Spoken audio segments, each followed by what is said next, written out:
Greetings. Greetings. My name is Chaitra. My name is Lasya and we are from class 8B. And today we'll be telling you about the Indian Armed Forces. The Indian Armed Forces are the military forces of the Republic of India.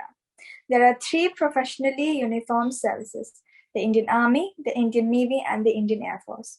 The President of India are the supreme commander of these forces. And these forces are under the management of the Ministry of Defense of the Government of India.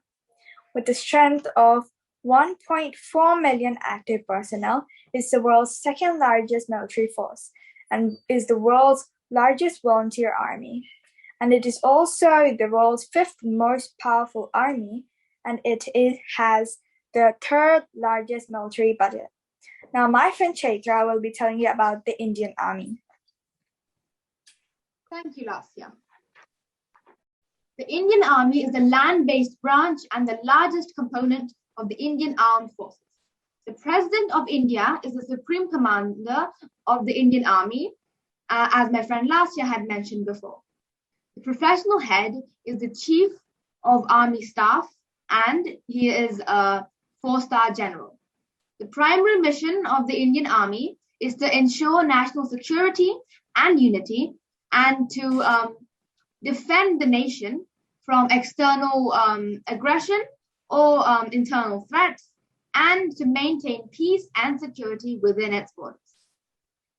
The Indian Army is originated from the armies of the East India Company, which eventually became the British Indian Army, and with the armies of princely states, they merged together into the National Army after India's independence.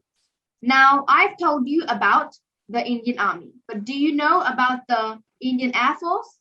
My friend Lasya will now tell you about it.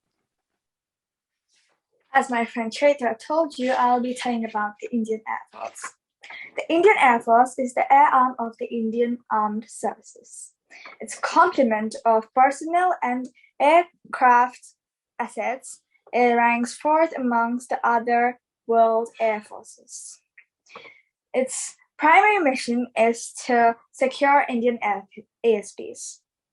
It was officially established on 8 October 1932. Its main responsibility is to safeguard the Indian airspace and thus furthering national interests with the other branches. The Indian Air Force currently has 7 air commands, which is each headed and operated by the Air Commander-in-Chief. Now, my friend Chaitra will conclude the topic with the Indian Navy. Thank you, Lasya.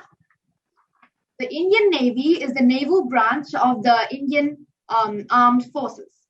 It conducts routine 2 to 3 month long deployments to South and East China Seas, as well as the Mediterranean Sea.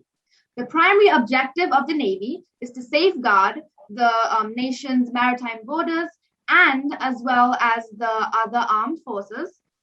It defeats any threats or aggressions against the territory, people, or maritime interests of India, both in war and peace. Through joint exercises, goodwill visits, and humanitarian missions, including disaster relief, the Indian Navy promotes bilateral relations between nations. So, that was all about the Indian Armed Forces. Thank you for your precious time and attention. Have a phenomenal and magnificent day. Jai Hind. Jai Hind.